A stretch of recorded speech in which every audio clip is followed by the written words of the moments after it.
Only 1/10 of millionaires have inherited their wealth. The rest, 90%, created it from nothing. Part of it is a combination of daily habits they have practiced for years. Anyone can build wealth over their lifetime. Of course, having a healthy diet, reading, and exercising is part of it, but I'm going to share a few different habits. Number 1, taking action.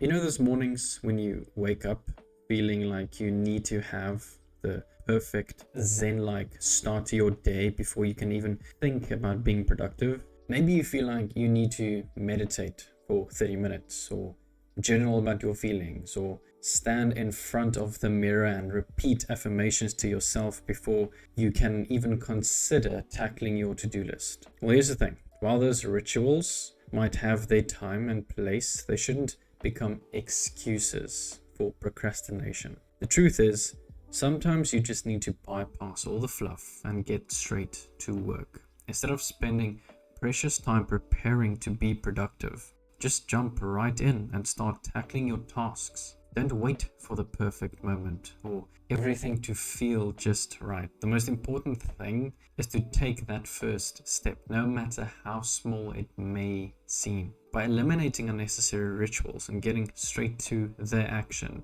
you'll build momentum and get things done faster. Plus, you'll likely find that once you start working, you'll naturally get into a flow state where productivity just comes more easily. Now, some people want to drink their coffee in peace before starting work. I'm one of them. Some want to journal for a few minutes. That's completely fine if you want to sharpen your axe before you want to start cutting, so to speak. The point here is to take action, not only dream and think about certain things, but to take action.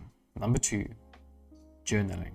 Now let me tell you something I've discussed countless times before, both in my videos and in personal conversations. It is something that has significantly impacted my life. I even dedicated an entire video to this, links below. Morning pages aren't your typical Dear Diary entries. They're more than that. They are about keeping a journal filled with pages upon pages of your thoughts, your feelings and ideas and strategies. Essentially, it is your mind spilled out onto paper. I can't stress enough how transformative this practice has been for me. It is like having a direct line to my innermost thoughts and emotions. When I sit down with my journal, it is like having a conversation with myself, a moment of introspection that allows me to untangle the jumble of thoughts swirling around in my head. Now, here's the thing. Journaling isn't just about putting pen to paper. It is about transformation through action. So when I write in my journal, I don't just jot down random musings or random things. I also set intentions and goals for myself, no matter how small they may seem, because I've learned that even a tiny 1% improvement can make a world of difference in the long run. It's about momentum. It is about constantly propelling myself in the right direction, no matter how small the steps may be. For example, let's say I have an idea for a new project. Instead of just letting it linger in the realm of possibility, I write it down in my journal. But I don't just stop there. I also break it down into actionable steps, no matter how small they may be or seem. Maybe it's as simple as doing just research or reaching out to someone for advice. Whatever it is, I'll make sure to take that first step, no matter how daunting it may feel. And you know what? More often than not, that initial action snowballs into something much bigger. It's like planting a seed, watching it grow into a full-fledged tree. But it all starts with that first step, that initial moment of clarity and intention that comes from sitting down with my journal and putting my thoughts into words. Number 3, create over consume. If you're here watching this, more than likely, you want to build something, whether that is yourself, your business, or your brand. What high net worth individuals seem to always be doing is creating or learning. They do this without even thinking. Most of the things they are doing revolve around creating something. Now, I have nothing against consuming. That's one of my greatest sources of inspiration. I love watching YouTube videos and movies and series. I can talk about cinematography and color correction for hours. When I consume, I also want to take something away. which I can then share or create with. You are the niche. This is also something I've spoken about in another video. Turn yourself into a business. You already have so much knowledge and skills to share. So share them. Either through video, audio, or text, write articles, learn how to build, learn how to sell, and you will be unstoppable. I think that's a quote by Naval Ravikant. If you don't know how to market yourself or sell, find or hire someone to do it for you. Number 4, think. Take time to just think. It's something I've incorporated for many years together with journaling. Now, Bill Gates made this idea popular by taking a think week every year. He will retreat to a cabin in a remote location and shut himself off from the outside world. He would then dedicate that week to reading and thinking. The main purpose of this is to be able to take a step back from everything. In our everyday lives, we are constantly pursuing our own goals and obsessing over them. We have the stresses of life. We have the world that seems to always be in complete chaos with wars and politics. Being able to just step away from all of that, from ourselves and the world, and just give ourselves the space to think can make a big difference. To give ourselves the opportunity to reevaluate what we're doing, what the world is doing, what we are pursuing. Maybe we find a better and different approach. It's great to go 100 kilometers per hour in your business, but if you're going in the wrong direction, what is the point? So just stopping and pondering the map might give us the insight to ensure we are heading in the right direction.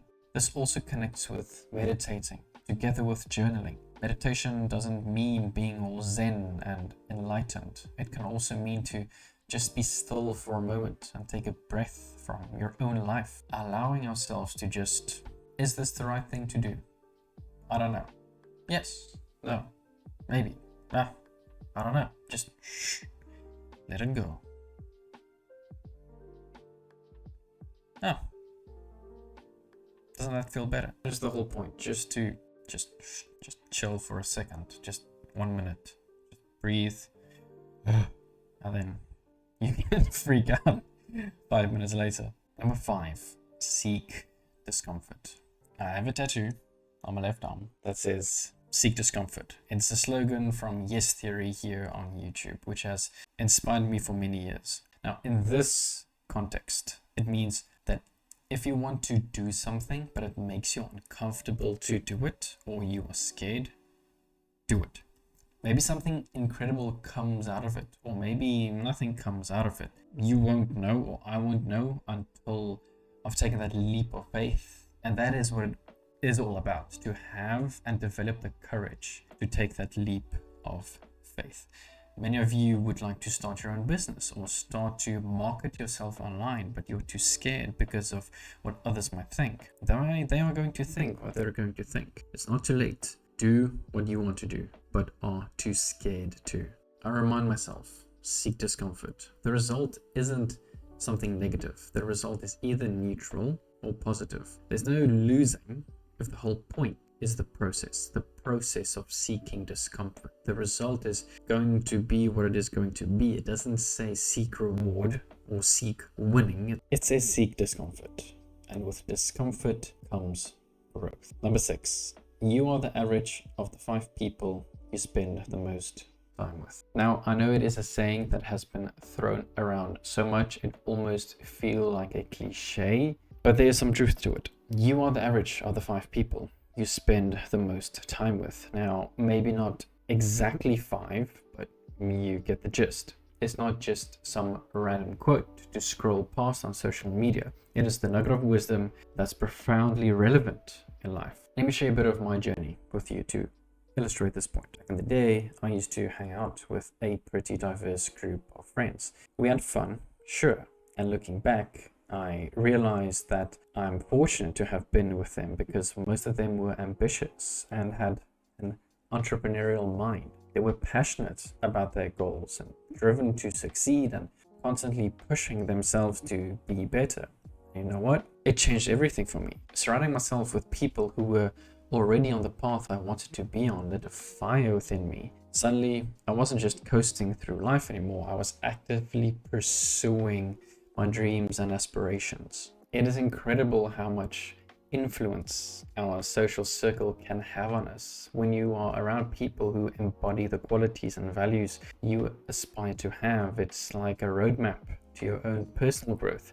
You start picking up their habits and their mindset, their way of approaching challenges, and before you know it, you are evolving into a version of yourself that you never thought possible. Of course, it's not just about surrounding yourself with successful people for the sake of it. It is about finding those genuine connections, those friendships where you lift each other up and genuinely support one another's growth. Because let's face it, life is tough, and having a solid support system can make all the difference. Number 7, without discipline, none of these habits will stick. Of course, you don't need to incorporate all of them into your life, but having the discipline to do what needs to be done. When we wake up in the morning feeling we lack motivation to get up and start the day, is just a completely wrong perspective. We're not lacking motivation, but discipline.